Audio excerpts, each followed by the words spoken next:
everyone, welcome to Event Exchange, a series by Gevme where we dive into deep conversations with the experts shaping the future of events. I'm your host Keerat, and today I'll be talking to Dee Dee Quah, a certified meeting professional, a certified event designer, and a sustainable event professional certificate holder with over 20 years of experience in organizing medical conferences.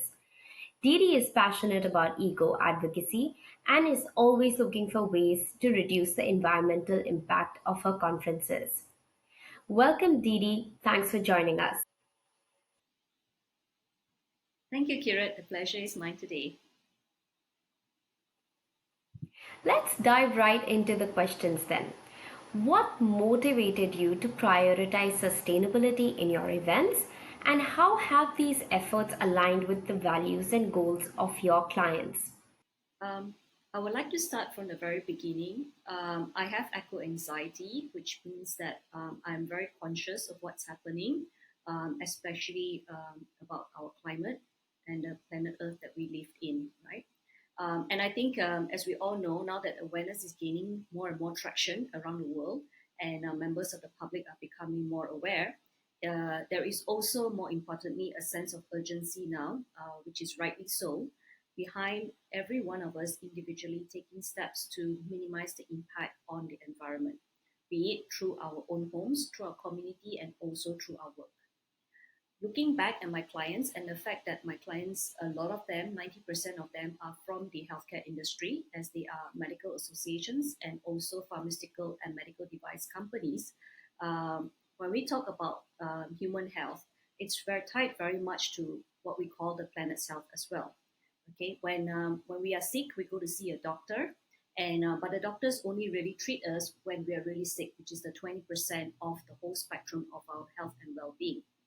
The remaining 80% comes from the food we eat, the environment we live in, the air we breathe.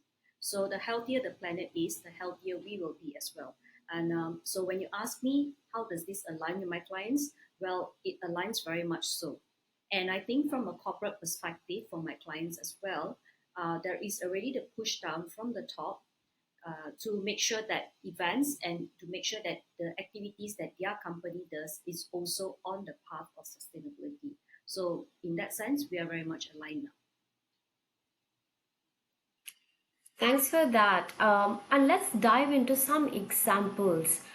Can you share some examples of successful sustainability initiatives or practices that you've implemented in your events? And how have they positively impacted the overall sustainability of the event? So thank you for that question. And the first thing that we do when we want to organize any events now, the first step will be to refuse. After we refuse, we look at reducing. After we look at reducing, we look at reusing, repurposing, and then finally recycle before anything else goes to the landfill. So some of the examples that we've done this year is that number one, when we start planning our conferences, a very common thing that we used to do in all events in the past was to give a conference bag, to give door gifts. Okay, so when we started on this sustainability plan early this year in 2023, we talked to all our clients when we organized the events. So this year we did a total of 13 medical conferences, international and national as well. Out of that 13, because we spoke to our clients first and foremost about refusing to order any conference bags as possible, because a lot of times we just throw it away or we keep it in the cupboard and we don't use it again. Okay, so using that as a test model, after we have organized 13 conferences, and out of that 13 conferences, 6 of our conferences refused to order any conference bags. And the two that actually wanted to order conference bags, we ordered conference bags that were made from old jeans material. So we supported the circular economy. Now, sadly, we still have 5 clients and 5 conferences that still went ahead and ordered conference bags, but I think that's a place for us to start. So this is a good example of how, as an event organizer, we decided at the very beginning of the year that this was going to be the first thing that we will do. And we went all out and we spoke to all our clients, regardless of which project we were in, and made an attempt and an effort to help reduce the request for new items, because one of the biggest issues that comes up with sustainability or with events is, in the first place, do we really need to give out these items, right? And if we do not need to give up these items, we already cut on a lot of carbon footprint. We cut out on a lot of waste. Okay.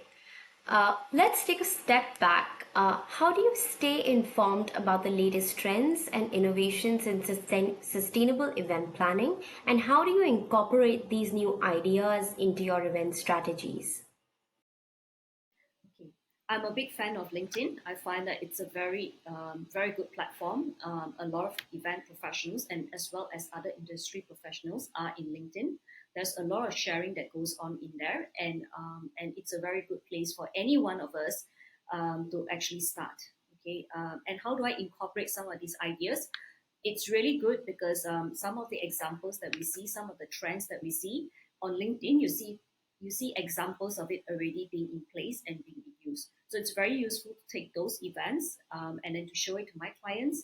And from there, when my clients can see it in action at other events, it gives them the confidence that it can be done in their own events.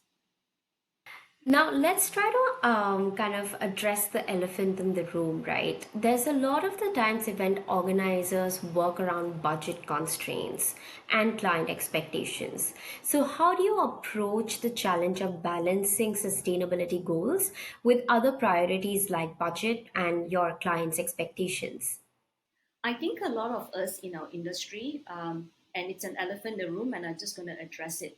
We all take the easy way out when we talk about sustainability or anything new, whether it was about virtual events, whether it was event technology. The first thing that everybody says is, oh, it's expensive, oh, it's extra cost, right? But until and unless they really dwell into it and explore the options, you will realize that sustainability actually helps you to save cost.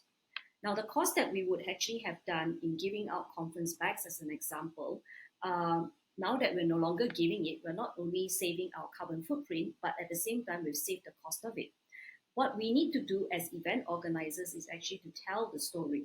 So when we go out there and we explain to our delegates the reason why the organizing committee or the host has decided to refrain from giving out a conference bag, a lot of times your delegates understand why they're not getting a conference bag this year.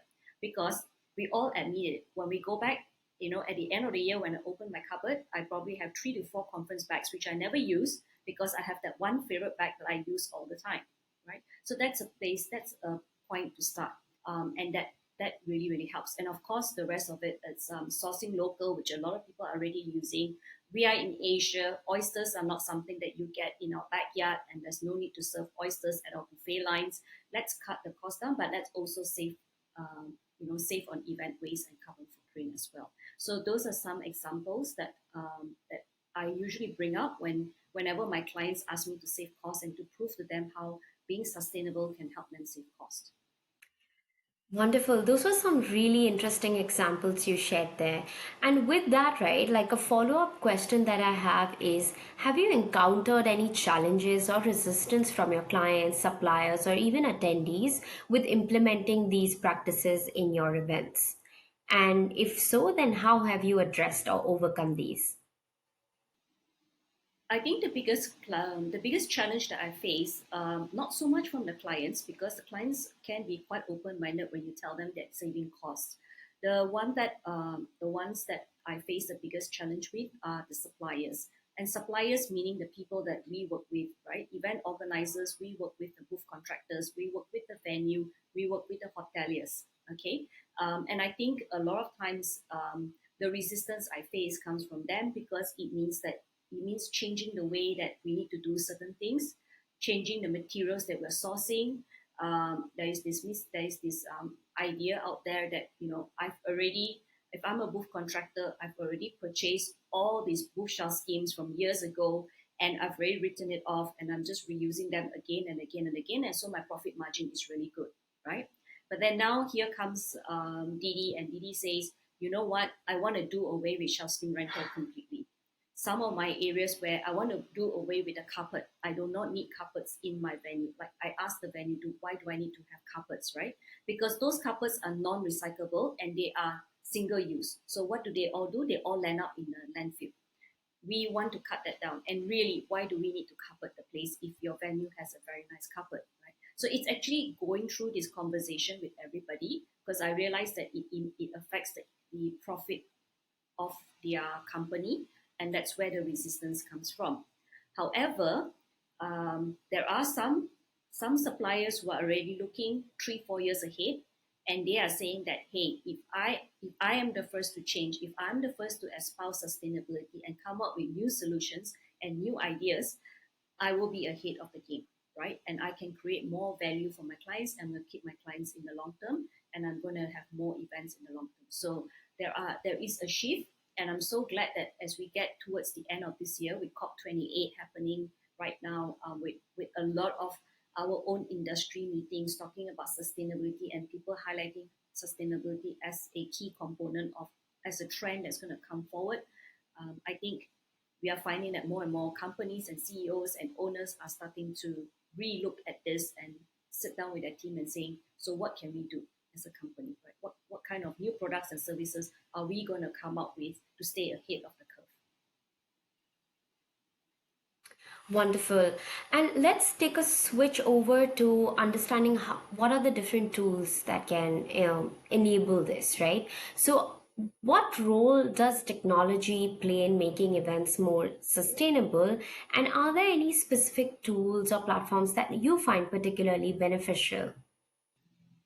Thank you. So I believe that event technology has a lot to play, because one of the biggest things is we can come up with all these ideas, but if there's no way to measure it, to measure the impact, it's very difficult to convince new clients to come on board as well, right? We need to show them the proof, and the proof is really in the numbers. So that's where the event technology can come in. We like to use. I had to use a lot of carbon calculators, and I find that it is, on top of all that data that we have, it will be good if the carbon calculator can be linked into my delegate, so that to my individual delegate, because then it helps me to analyze who is creating the highest carbon footprint, and how do we you know how do we provide solutions for this particular individual or this particular group in the future. Okay, and a lot of measurement devices or apps that are available, they are very much available for the individual attendee, which is how much is my carbon footprint when I fly from this destination to this destination, right? And I can calculate how much is my room night when I stay in the hotel. This is I can calculate that. However, the difficulty we have, and we know that a lot of event waste is actually generated at the venue in terms of food wastage, the supply chain there, and also in terms of the exhibition booth, the custom made booths, which are all single use and throw away. How are we measuring those? Do we have an app for those? I don't. Um, Correct me if I'm wrong, because I know Gevme is also an event app. You are also into the event app space.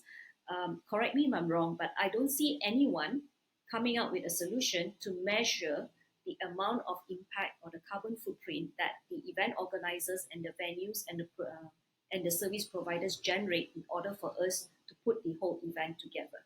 Okay, so that's something that I really am looking forward to, and I hope that we find that solution next year. We've got something similar that we've got as a feature. Obviously, that's currently we're trying it out with certain event planners. We'll be happy to kind of strike that conversation later with you as well, ladies, so that you can also give us some more feedback around the carbon calculator. But in terms of, and again, like sort of looking at a holistic view, what advice do you have for event planners who are just starting to integrate sustainability into their events? And are there any low-hanging fruits or easy wins that can make a significant difference? I think when you want to start, if you're starting up now, what you can do is start low. Low hanging fruits are like cutting out the waste. So let's just look at waste itself, right? What kind of waste do we generate at the event? And then we tackle it one by one. If your event generates a lot of food waste, then you know that's where you need to sit down and you need to speak with the venue provider or the caterer who's providing the food, and you also need to look at the number of attendees you have and how do we reduce that, and how do we re-divert extra servings to the community around you. That's an example that's simple to use. And just like what we've done, when we look at the lanyards, we use a lot of lanyards for our events. Until today, speaking with the whole industry, everybody goes, we need lanyards so we can identify people, or we need those bracelets so that we can identify people. We can't run away from it just yet, right?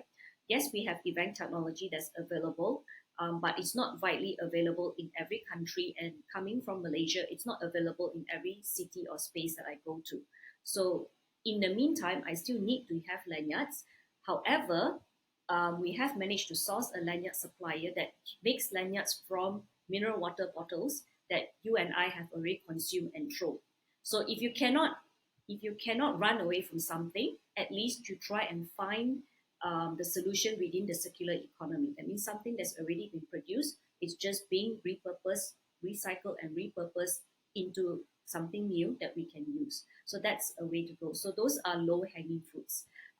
Low hanging fruits includes some clients actually ask us, do you think that we should just do this event as a virtual event versus or hybrid event versus having it full physical? And we encourage it. I encourage hybrid events all the time because it means that a lot more people can join the event, and those who are in locations where they cannot travel or have difficulty traveling, it really cuts down on the travel time. And of course, now we offer a lot of international speakers the option of dialing in and speaking virtually versus in person. But after saying it, don't get me wrong, a lot of things happen in event when we meet each other face to face. That connection is also irreplaceable. But what we need to do as event organizers is, let's just start to break down our event into smaller, manageable components and tackle it one at a time. We won't be able to tackle everything at once, but just do it one at a time. Okay. That was a really good list of, some interesting nuggets that our users, that our listeners are going to really kind of find useful. So thanks for that. Lastly, I've got one final question for you, Dee Dee. Looking ahead, what do you see as the future of sustainable event planning, and what trends or developments are you particularly excited about? So I'm particularly excited about the future because I think everyone's waking up and everyone's talking about it now, and people are starting to take action. And that's a lot of things that we can learn from each other in our events industry. Ideas that someone else has implemented that I might find it very useful for me to implement in mine. So I like, I I think it's a space that's going to grow and it's very important. So it's no longer a trend; it's a need, right? We all need to get onto this sustainable bandwagon, not just because it's a trend, but because it's planet Earth. It's our home. We only have one home at the moment for us. But in an area that I'm particularly excited about is that I would be very excited if I were a venue because a lot of things, a lot of the ideas that I've just shared, I'm trying to drive it as an event organizer.